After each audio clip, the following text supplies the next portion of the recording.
बिस्मिल्लाहिर्रहमानिर्रहीम। अस्सलाम वालेकुम। मीना शेफ फूड सीक्रेट पर आप सबको वेलकम है। रमज़ान सीरीज़ की एपिसोड नंबर 15 में मैं आज आपसे रेसिपी शेयर करूंगी आलू के पराठे की, जो कि खस्ता और मज़ेदार इंशाल्लाह बनेगा। तो आप अफ्तारी और सहरी में दोनों टाइम इसको बना के खा सकते हैं और घर वालों को भी खिला सकते हैं। तो आइए शुरू करते हैं। बिस्मिल्लाहिर्रहमानिर्रहीम। ये मैंने एक बड़ी प्याली आटे की ली है। ये हम नॉर्मल आप गंदम का आटा ले लें, तो मैदे का बना लें, ये दोनों सूरतों में अच्छा लगेगा। इसमें पहले हाफ टी स्पून में नमक ऐड करूंगी। नमक डालने का ये फायदा होता है कि ये खस्ता करारा बनता है पराठा, और इसका कलर भी बहुत अच्छा आता है। और 2 टेबल स्पून मैं घी के शामिल करूंगी। ऑयल है तो ऑयल शामिल कर लें, लेकिन घी के से पराठे खस्ता और मज़ेदार बनते हैं। इस तरह आपस में इसको मिक्स कर लेंगे और इसमें थोड़ा थोड़ा करके पानी डाल के इसकी हम डो बनाएंगे।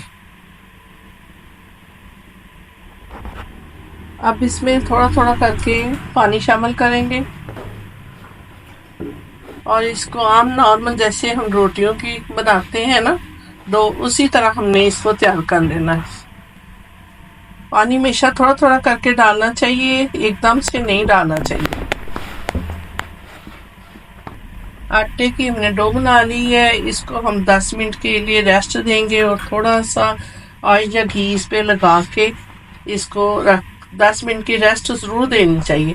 इससे रोटी हमारी अच्छी बनती है। इसको मैं ढक के रख दूंगी। 2 मैंने बड़े साइज के आलू ले लिए हैं। इसको हमने ग्रेट कर लें या इसको इस तरह क्रश कर लें। बस ज़्यादा भी इसको हमने बारीक बारीक नहीं करना, बस ज़रा सा आलू का जो हल्के फुल्के चंक्स होते हैं ना, वो आने चाहिए। आलू को मैंने पीस लिया है। अब इसमें मैं थोड़ा सा अनियन शामिल करूंगी और ये हस्बे ज़रूरत आलू के हिसाब से आप डाल लें। हाफ टी स्पून ये साबुत धनिया है, इसको क्रश कर दिया है। और ये ज़ीरा है और 2 चुटकी अजवाइन है, ये भी इसमें शामिल करूंगी। ज़ीरा और अजवाइन जो है ये लाजमी फ्राई चीज़ों में इस्तेमाल किया करें। इससे ये होता है कि जो हाजमा होता है ना इस चीज़ का, फ्राई चीज़ का, वो जल्दी से हो जाता है और तबीयत में भारीपन नहीं पैदा होता।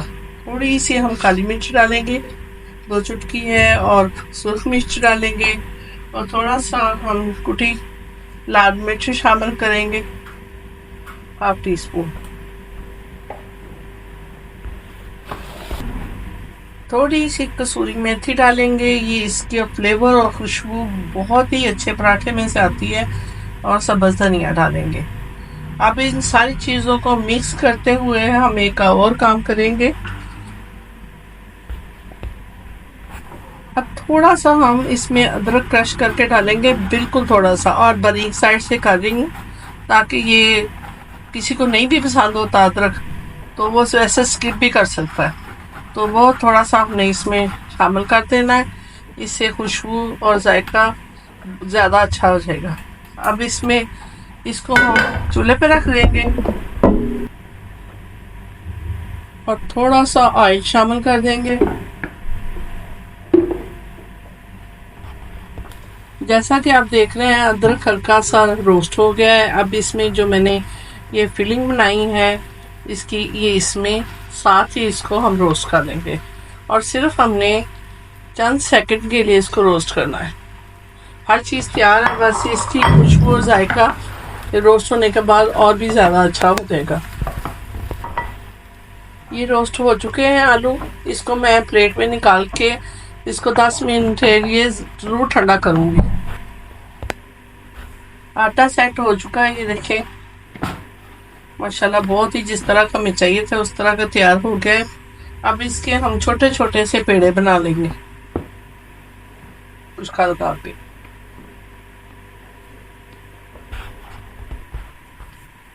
ये देखें इस तरह पेड़े बना लेने हैं तमाम आटे के और इस तरह रोटी को बेल लेना है।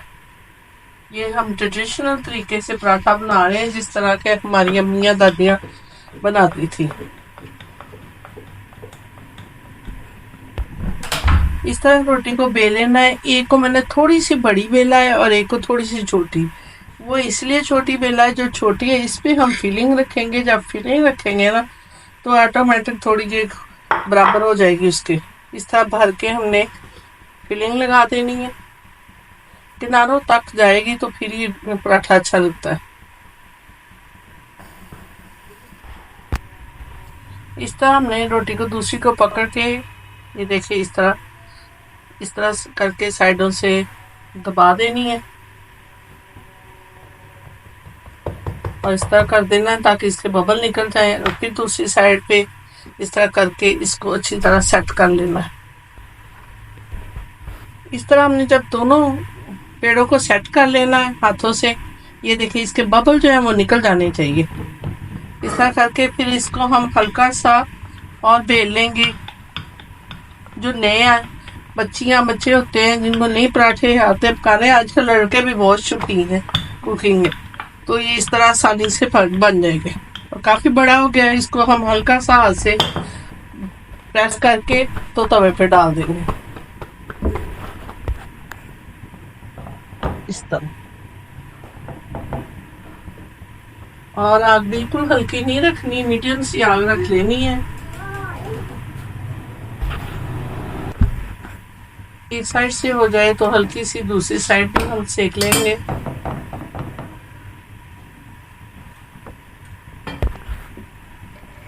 अब ये देखें, ज़्यादा नहीं इसको ब्राउन करना, हमने इसके ऊपर रोटी के ऊपर घी लगा देना है चारों साइडों से, अच्छी तरह घी लग जाए ताकि ये क्रिस्पी और अच्छा सा मज़ेदार सा बन जाए, कलर भी अच्छा सा आ जाए।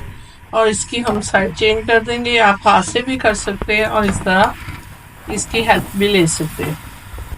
और इस तरह इक्वल साइड से हिलाते हुए इसका हमने चारों साइडों से कलर देना है। इसकी साइड हमने चेंज कर दी है, दूसरी साइड से भी इस तरह का प्यारा सा कलर दे लेना है। दोनों साइडों से बहुत अच्छा कलर आ जाएगा इस तरह। ये देखें मज़ेदार सा क्रिस्पी सा पराठा बन के तैयार हो गया। ये देखें अंदर तक फुल दोनों साइडों से फिलिंग आ रही है। इस तरह आप इसको ट्राई ज़रूर कीजिएगा। अगर आपको वीडियो पसंद आए तो लाइक शेयर कर दें और सब्सक्राइब भी कर लें, और जो टिकटॉक देखते हैं वो हमारा पेज फॉलो कर लें और लाइक भी करें। तो इस दुआ के साथ स्मीना शेख को इजाज़त दीजिए। अल्लाह आपको खुश और आबाद रखे। अल्लाह हाफिज़।